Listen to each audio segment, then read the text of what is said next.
السلام عليكم ورحمة الله وبركاته. ازيكم يا جماعة؟ عاملين ايه؟ دي حلقة ترتيب افلام سبايدر مان. اول افلام سبايدر مان اللي هي بتاعت سام ريمي بتاعت 2002 توبي ماجواير لحد 2026 الفيلم الاخير لسه نازل.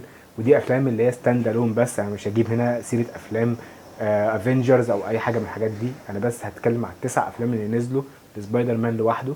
وحتى الافلام بتاعت سبايدر مان انتو ذا سبايدر فيرس مش هحطهم في الليست ديت خالص، دي ليهم ليست لوحديهم، حاجات انيميشن وكده. فيلا بسرعة، مش عايزين كلام كتير، ندخل على الترتيب. وصدقني مش هتتوقع أول فيلمين، يعني ده بجد، يعني مش بقول كده عشان تقعد لآخر الحلقة، والله مش هتتوقع أول فيلمين بجد.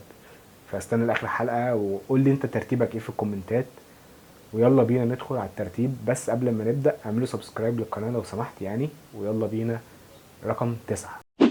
رقم 9 معانا هو سبايدر مان نو واي هوم. ودي ممكن يكون اختيار غريب جدا، يعني ايه نو واي هوم يبقى رقم 9؟ ده الفيلم اللي الناس كلها، بالظبط يعني هو الفيلم اللي الناس كلها دماغها اتفجرت فيه. يعني ايه هتكون داخل فيلم فيه 3 سبايدر مان مع بعض؟ وبجد الفيلم دوت بعد الهايب الكبير قوي اللي جه واللي الناس اديته 9 من 10 و8 ونص من 10 و10 من 10 واعظم حاجة شافوها في السينما في حياتهم، ودي من اكتر التجارب السينمائية اللي انا استمتعت فيها. بس بعد كده انت بتكتشف قد ايه الفيلم ده فيلم وحش على كل الاصعده بقى، سواء السيناريو او التمثيل او اي حاجه او هو بس نوستالجيا وخلاص. اما غير كده مفيش، صفر. فبالنسبه لي ده اقل فيلم في افلام سبايدر مان، وعندي كلام كتير ممكن اقعد اقوله عليه، بس أنا مش عايز الحلقه تطول عشان لسه في 8 افلام كمان. بس ممكن ادي كلمتين خفاف كده. يا جماعه الفيلم دوت بدأ من اللاشيء، يعني انطلاقة الفيلم كله كانت ولا حاجة، هو بس حاجة كده يلا عشان نعمل فيلم. بس هي دي كفاية ان انا اقول دي. المهم تعالى ندخل على رقم 8 وهو فيلم ذا اميزنج سبايدر مان 2 اللي هو بتاع 2014. بجد فيلم مش حلو يعني، مع الاسف. اندرو جارفيلد ما لقاش الفيلم اللي يقدر يتسند عليه ونعمل الثلاثيه بتاعته، يعني جه سبايدر مان 2 دوت ودمر كل حاجه براينو اللي في الاخر خالص دوت، وقصه غريبه والدنيا بصراحه. كان فيلم سيء يعني، كان فيلم وحش قوي والكترو كان معمول وحش وقصته كانت وحشه وقصص كتير. بجد اكتر حاجه كانت بتوجع القلب كده هي موت جوين ستيسي، غير كده الفيلم ده مفيهوش حاجه يعني مع الاسف. بعد كده ندخل على رقم 7 وهو فيلم سبايدر مان هوم كومينج. فيلم حلو، انطلاقة سبايدر مان. كنا لسه بنشوف سبايدر مان اللي في عالم مارفل دوت هيبقى عامل ازاي، وهو اصلا اتقدم لنا قبليه على طول في سيفل وور. فالموضوع كان غريب شويه عشان ما شفناش بدايه سبايدر مان، ما عرفناش العضه جات له ازاي، ولا ما خدناش اي حاجه لها علاقه ببدايات سبايدر مان. احنا على طول لقينا سبايدر مان. ليه هو في الترتيب ده؟ عشان هو ما كانش فيلم سبايدر مان أوي، يعني هو تحسه سبايدر مان سلاش ايرون مان. هو ده هيحصل في اكتر من فيلم اصلا اللي احنا لسه هنيجي نتكلم عليه. فالفيلم في المرتبه السابعه، وعلى فكره الافلام اصلا كلهم مش وحشين، والترتيب عشان خاطر هم 9. فتعالوا نروح مرتبه رقم 6. المرتبه رقم 6 اللي هو سبايدر مان 3 اللي هو بتاع 2007 اللي اتقدم لنا فيه فينوم. انا بحب الفيلم ده على فكره، يعني انا من الافلام الممتعه جدا اللي انا بتفرج عليها هو الفيلم ده. بس عيبه الكبير تقديمة فينوم كانت مش واضحة تماما، وفجأة لقينا حاجة بتمشي. سمعت اللي هو مقطوع منه، بس انا ما شفتش المقطوع منه، فانا بحكم على اللي انا شفته بس. فكانت التقديمة وحشة، وفينوم اصلا ما كانش حلو قوي. بس بدلة سبايدر مان السمرة دي كانت ايقونية، عشان كان هو محطوط في المرتبة دي مش محطوط تحت اكتر من كده. والفيلم فعلا حلو يعني بعيد عن اي حاجة. فهو موجود معانا في رقم 6. تعال ندخل على رقم 5 وهو فيلم سبايدر مان براند نيو داي 2026. الفيلم ده عجبني جدا، واخيرا شفت سبايدر مان لوحده. يعني اخيرا شفت بقى لما يكون سبايدر مان زي كده الافلام القديمه لما كان لوحده كده مفيش ناس بتقعد تساعده كتير. اخيرا شفت هو هيعمل ايه. وبجد الفيلم حلو وفيلم عجبني. يعني عكس الناس اللي الفيلم ما عجبهمش، انا الفيلم عجبني، انا دخلت واتبسطت وقعدت شويه كتير على ما جيت رتبت اصلا.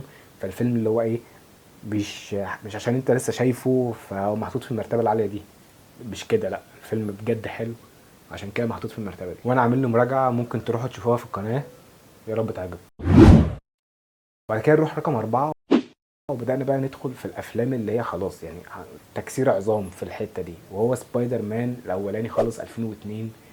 فيلم البدايه بتاعت كل حاجه اللي شفناها على الدي في دي والكلام دوت. الدي في دي يعني شفناه على الدي في دي زمان جدا، تقريبا ساعه لما نزل، يعني ممكن 2003 مثلا شفت الفيلم ده.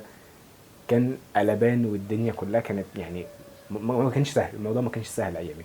فالفيلم دوت غير اللي هو نوستالجيا، هو فيلم حلو اصلا.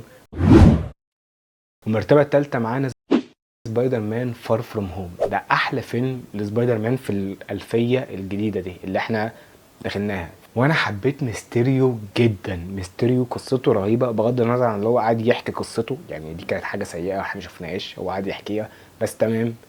انا اتغاضيت عن دوت عشان المكافآت اللي خدتها في اخر الفيلم ده، من سواء بقى من قتالات او من اي حاجه، بجد كانت تستاهل. فيلم حلو جدا.